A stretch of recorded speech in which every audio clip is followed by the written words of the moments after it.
ከሁሉ በማስቀደም በአዲስ አበባ ከተማ አስተዳደርና በራሴ ስም ሁላችሁንም ወደ ዓለም አቀፍ ቀዳማይ ልጅነት ጉባኤ በመምጣታችሁ ከልቤ ማመስገን እወዳለሁ። ዛሬ ዓለም አቀፍ የቀዳማይ ልጅነት ጉባኤ መዘጋጀቱና መድረኩም ላይ መገናኘታችን በቀዳማይ ልጅነት ልማት ላይ የዓለም ማህበረሰብ የሰጠውን ትኩረት ያሳያል። ይህ ጉባኤ ለኢትዮጵያና ለመዲናችን አዲስ አበባ ብቻ ሳይሆን ለአፍሪካና ለዓለም ህፃናት፣ ለወላጆች፣ ለአሳዳጊዎች፣ ለማህበረሰብና ለሌሎች አካላት ሁሉ ትልቅ እድል ነው።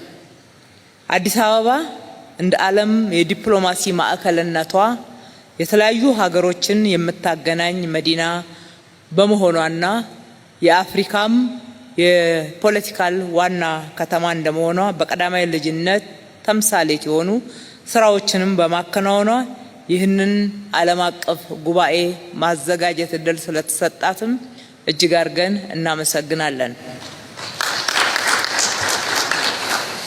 ክቡር ምክትል ጠቅላይ ሚኒስትር፣ ክቡራትና ክቡራን፣ አዲስ አበባን ህፃናትን ለማሳደግ ምርጧ የአፍሪካ ከተማ እናደርጋታለን የሚል የአሻራ ስራ እንዲኖረን አቅደን ከጽንስ እስከ 6 ዓመት ዕድሜ ባሉ ህፃናት ላይ መዋለ ንዋይ በማፍሰስና በመስራት አንድ ከተማ ሊያደርገው የሚገባው በጣም አስፈላጊ ኢንቨስትመንት መሆኑን በማመን በመስራትና አመርቂ ውጤቶችንም በማስመዝገብ የዛሬው ምዕራፍ ላይ መድረስ ችለናል።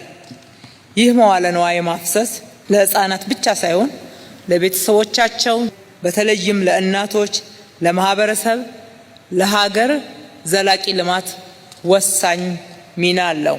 በመሆኑም በከተማችን መሰረታዊ ለውጥ ለማምጣት እንደነ ቢግ ዊን ፊላንትሮፒ ካሉትና ከሌሎች አጋር ድርጅቶችም ጋራ በቅርበት አብረን እንሰራለን። በህፃናት የመጀመሪያዎቹ 6 ዓመታት ላይ የሚደረጉ ኢንቨስትመንቶች በትምህርት፣ በሰው ሀብት ልማት፣ በኢኮኖሚ እድገት ላይም ረጅም ጊዜ የሚቆይ አዎንታዊ ተጽዕኖ እንዳለው የዓለም አቀፍ ምርምሮች ያስረዳሉ። ስለዚህ በቀዳማይ ልጅነት ላይ መንግስት ትርጉም ያለው ኢንቨስትመንትን ማድረግ አማራጭ ሳይሆን የግዴታ ስራ መሆኑንም ማስተዋል ይገባል። በዚህ መሰረት የተቀናጀ ሁለንተናዊ የህፃናት እድገትን ለማረጋገጥ የቀዳማይ ልጅነት ልማት አገልግሎቶችን ለሁሉም ልጆች በፍትሃዊነትና አካታች በሆነ መልኩ ተደራሽነትን ማረጋገጥ ወሳኝ ይሆናል።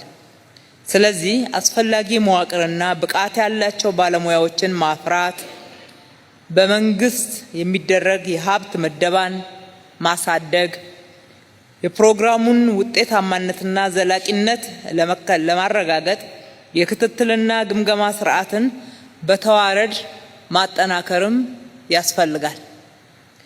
እንደ ከተማችንም ህፃናት የአዲስ አበባ የነገ ተስፋዎች በሚል መሪ ቃል ፍኖተ ካርታ ቀርጸን 1.3 ሚሊዮን የሚሆኑ ከ6 ዓመት በታች ለሆኑ ህፃናት ሁለንተናዊ እድገት መረጋገጥ እየሰራን ነው። በአዲስ አበባ ለህፃናት ሁለንተናዊ እድገት ፍኖተ ካርታ በተቀረጸው መልክ በተሟላ መተግበር እንዲችል የተለያዩ ሴክተሮችን በጋራ እንዲሰሩ አቀናይተን የህግ ማዕቀፎችን አውጥተን አደረጃጀትና አመራርንም አስተካክለን እንዲሁም ፋይናንስ በመመደብና አጋርነትን በማጠናከር እየተሰራ ያለ ስራ ነው። ይህንን ስራ የሚያስተባብር ስትራቴጂክ ፕሮግራሞች ማኔጅመንት ጽህፈት ቤትም በከንቲባ ጽህፈት ቤት ስር አዋቅረናል። በተለይ በገበያቸው ዝቅተኛ የሆኑ ወደ 330 ሺህ የሚጠጉ ተጋላጭ ቤተሰቦች ላይ ትኩረት በማድረግ የቤት ለቤት ጉብኝት የሚያደርጉ እንዲሁም ለወላጆች ምክር የሚሰጡ ከ5000 በላይ የወላጅ ምክርና አቅም ግንባታ ባለሙያዎችን አሰልጥነን ቋሚ ሰራተኞች አድርገን በመቅጠር ወደ ስራ በማሰማራታችን አገልግሎቱን ቀላልና ተደራሽ አድርጎታል። እንዲሁም የተቀናጀ የቀዳማይ ልጅነት ልማት አገልግሎት በሁሉም የመንግስት ሆስፒታሎችና ጤና ጣቢያዎች በመደበኝነት እየተሰጠ ይገኛል። መንግስት የቅድመ አንደኛ ደረጃ ትምህርት ቤቶችን ምቹ እንዲሆኑ በማድረግ በቀን 2 ጊዜ ምግብን በማቅረብ የትምህርት ቁሳቁሶችና የትምህርት ቤት ዩኒፎርሞችና ሌሎችም የትምህርት ግብዓቶችን ከክፍያ ነፃ እያቀረበ ይገኛል። ከዚህም ባሻገር የህፃናት እንክብካቤ ፍላጎት እየጨመረ በመሆኑ በመንግስትም ይሁን በግል ሴክተር ከመኖሪያ ቤታቸው ርቀው በስራ ለተሰማሩ ወላጆች፣ አሳዳጊዎች፣ ቤተሰቦች አገልግሎት የሚሰጡ ወደ 1100 የህፃናት ማቆያዎች የቀን እንክብካቤ የምንሰጥበት ማዕከላትን አቋቁመናል። በተጨማሪም ከ5000 በላይ የህፃናት መጫወቻችን ገንብተን ለአገልግሎት ክፍት አድርገናል። እዚህ ላይ እንግዶቻችን ልብ እንድትሉት የምንፈልገው የዛሬ 3 ዓመት አካባቢ ፕሮግራሙ ስንጀምር በከተማችን የነበረን የህፃናት ማቆያ ወይም ደግሞ ፓብሊክ ዴይኬርስ የሚባሉት 11 ነበሩ። ዛሬ ከ11 ነው ከ1100 በላይ ማድረስ የቻልነው።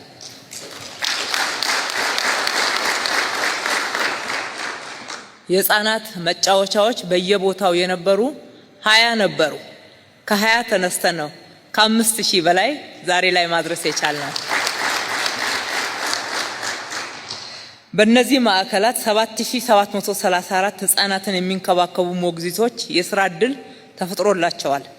በተለይ በህፃናት ማቆያዎቹ ደግሞ የተመጣጠነ ምግብ፣ የስነ ልቦና አገልግሎት፣ የህክምና አገልግሎትም በነፃ ያገኛሉ።